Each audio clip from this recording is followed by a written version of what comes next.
To change the date and time on your Sony RX100, what you need to do is to turn your camera on, then select menu.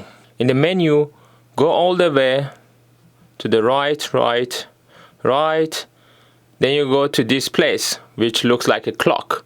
Then just press the middle button to select, and then you need to use this thing to move down, and then you can change the date. The format is day, month, and year. Obviously, if you're in US, you can change that as well to any format you want. In Europe, the day is first, month is second, and year is last. So first I will select the day. By pressing this up one, you can increase the date. Then press the right to go to the next one. Then select the month.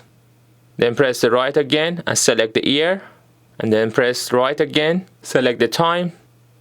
Right again, now the minute. And now you should rotate this to go to the next. And here you can change the date format. So you can try different formats. For that you need to press up or down. So if I press down, it says M English. Then this. So these are the options we got. If I rotate this, I can go up again. Here also I can press down or up to change the daylight saving on and off, and you can see by doing that I increase and decrease 1 hour. Once you're happy with the changes, touch the menu again and we are all done. You can touch the menu again and you can start making photos of whatever you want to do.